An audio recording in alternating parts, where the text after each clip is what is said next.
Now, you aren't only doing some solid detective work.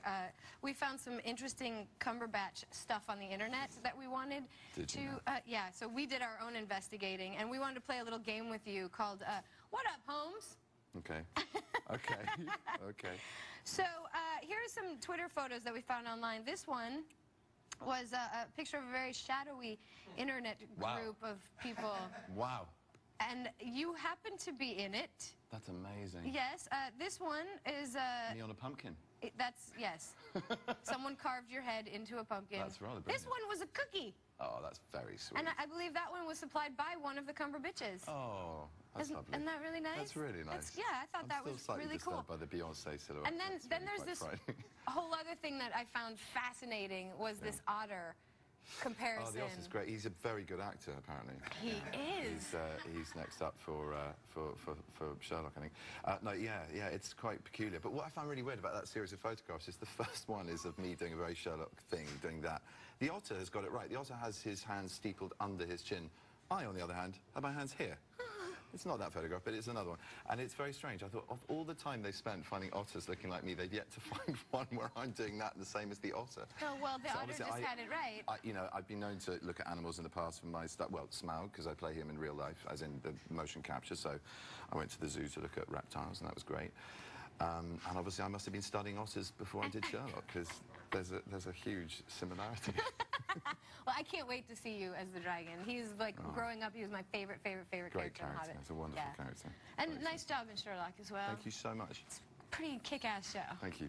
How aware are you of, I mean, obviously there is a fervent fan base of this, and to the degree that there's literally, I know that there's literally fan fiction. Are you aware of this fan fiction about you and Martin's character? I'm startlingly aware of it. I mean, I don't go seeking it. Martin Freeman, who was an absolute Luddite on the first series, suddenly came back in the second, having been away in New Zealand doing a little Radio 4 drama called The Hobbit.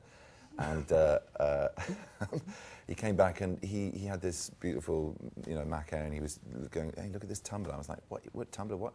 He knows more about it than I do, and he was showing me some of the, and some of it's really racist, I mean, unviewable, even on MTV, and it's cool. It's flattering, mortifying. Well, I mean, yeah, I mean, I suppose my bodily proportions were quite flattering. I was kind of ripped, but doing something I wouldn't normally do with my body, or having done to it, involving Watson.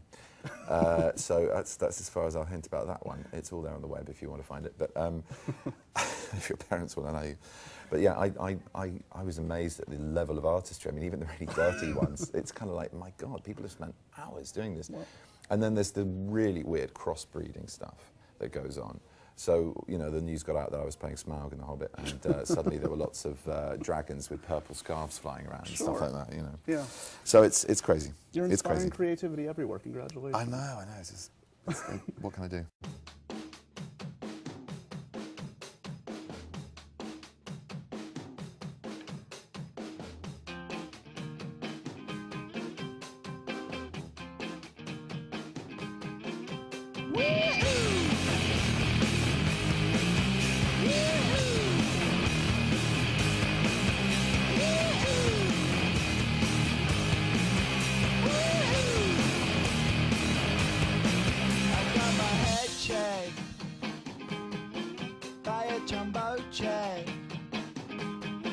It wasn't easy,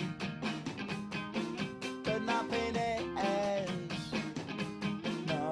When I feel heavy metal, and I feel that I need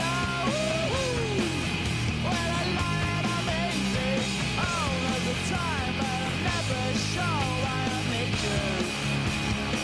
Please I need ya.